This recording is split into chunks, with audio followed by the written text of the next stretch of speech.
This is Chris Spiker. I'm Aaron Goldstein. We are here with our second guest, Pat Rossall from Statefarm Insurance. Hey, welcome, Pat. Thank you very much, Chris. It's a pleasure to be here. Hey, and thank you for being a member of the Lancaster Chamber of Commerce. Well, I think it's the least that I can do to provide a way to give something back to the community. They've been very good to me over 37 years, and I certainly think that I have a responsibility to be giving back to them as well. And I'm not sure in 37 years we've ever had a 12-minute conversation before. That's a good thing about the radio show. I don't think we have. So I called because I saw you at the parade, Yep. the Christmas parade, which was very successful, by the way. Yes, it was. Did you have a lot of fun? I did. Did you stay warm standing out there on No. a long underwear and everything? It didn't work? It worked. It worked. Yeah. I can't complain. We've learned to dress warmly for events like that, and it's a lot of fun. A lot of fun, especially seeing the kids participate and the good times that they're having. Yeah. It's all about family and community. That's right. Exactly. Is your field of expertise home insurance? It's personal lines, which includes home, automobile, health insurance, and life insurance. I was talking with you on the phone and you mentioned, I don't know the term you had for it, but it's an annual check where you go around and just turn all the water faucets. Well, it's not really there's not really a term for it. One of the most common types of home insurance losses today is unknown by or unrecognized by many people, and it's water losses. People would think fires or burglaries or that type of thing, and it's just not the case.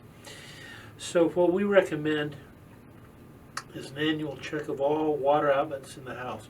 Wherever the water comes out to a sink or some other type of device, we suggest that you check it at least once a year, and preferably when you're doing something else, such as you're checking your smoke alarms. Right. You can do it all at one time. And a couple of things to look for. One, if in doing that annual check, you notice that you've got some slight accumulation of some white powder. Right. You got a problem waiting to surface. That's corrosion and it's leaking out the valve. So a valve or a pipe is coming apart. It is. The other thing, though, that we recommend that you do, and this sounds kind of funny, I know to a lot of people, but is that you exercise those valves. Maybe that's the term I remember. You'd be amazed how many people call up in a panic because they've got a water leak and they go to turn it off and it won't turn off. The valve is frozen in place. Yeah. And if you exercise them once a year, that normally will prevent that. Those two things again will really prevent the majority of water losses. And speaking from personal experience, years ago we went on vacation and came back to 2 weeks of water having flowed through the house. 2 weeks of water running in the house. Yes. Wow. And down the driveway and down the street and went out into the backyard where nobody Oh. could see it, but it was an absolute nightmare. Yeah. It really was. Floors and walls and furniture. You just don't want to go through that unless you just have absolutely no other choice. Just one other real quick thing, and that is make sure that everybody in the household knows where the main shutoff is, and by that I'm not talking about the water meter out at the street. Everybody knows where that is, but nobody ever wants to reach down into there with all the spider webs and everything else. Yeah. But the shut-off valve to the house itself, make sure people know where that is, because if it's a situation where you've got a leak, you're not going to want to fool around. You're going to want to get there and turn it off as quickly as you can. Yeah. Those those, as I say, are the most common type of losses that we have of all of the losses that we handle. How does somebody put an inventory together? I guess that would be a home or business inventory. That's really an easy thing to do with the advent of cell phones. What we recommend to you do is, first of all, you're not doing a Hollywood type movie. You're doing something that's going to serve two purposes. Number one, it's going to make handling your claim process with the claims adjuster immeasurably easier, because he's going to be able to see everything. Right. Especially if you've got one-of-a-kind items like antiques or whatever. So you're just walking around the house with your phone. You're just walking around the house with your phone. You're opening cupboard doors, you're opening closet doors, you're opening drawers and pulling them out. One, you want it to serve to help you to remember. You'd be amazed sometimes at what people forget. And 6 months later, they'll come in and they'll say, "Oh, I forgot Grandma's ashes up on the," Yeah, you know. yeah. That's a little maudlin, I realize, but you do forget things very, very easily. And if you do go to the trouble of doing that, then make a copy and stick it somewhere outside of the house with a friend, a relative. If you have a safe deposit box, that's great, but we always just recommend with a friend or a relative, so that the only copy is not in the house, and if the house catches on fire, it goes up in smoke as well. Yeah, so that's you do that once and you've got most of everything that you own. Yeah, you can update it every once in a while. It's great to keep the receipts for high-priced items, but a lot of people don't do that. So the video really is the way to go today. That at least gives you a ballpark. It certainly does. Yeah.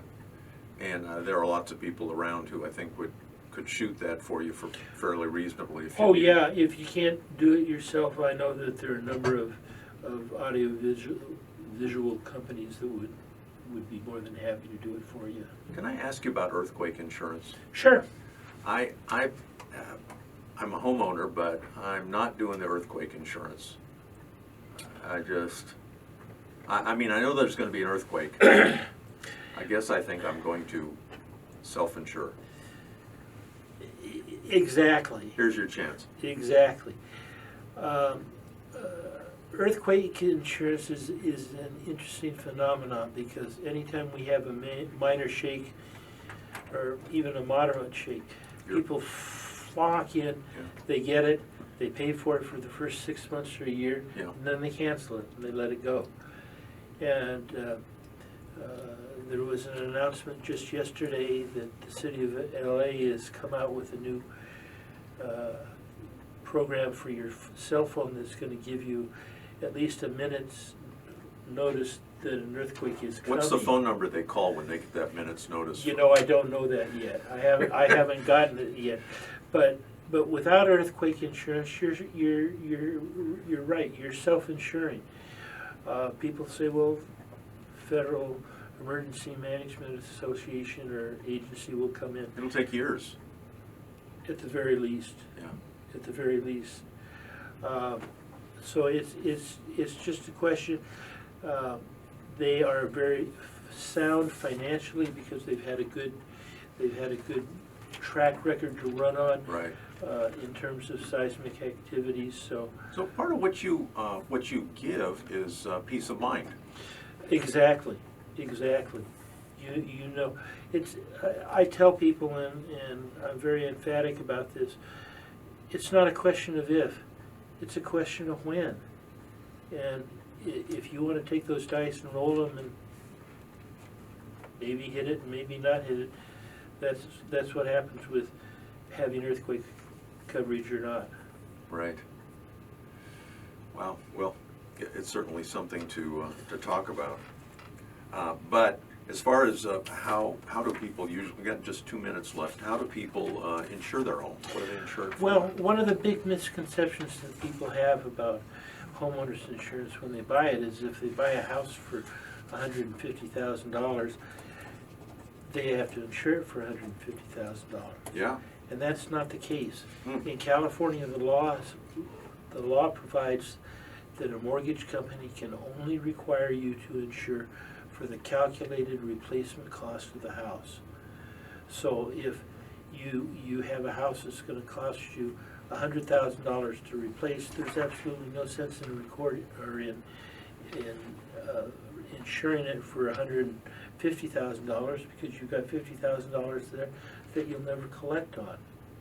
So make sure that your agent, whoever that might be, goes through the process of helping to calculate with you what it would cost to replace the house. Now, I'm sure most of your clients, you do an annual checkup. We try to, Review, and that's one of the things that we recommend, that whenever a person does any kind of major changes to their houses, renovations, they come back in and say, hey, I did such and such, does this change the replacement value?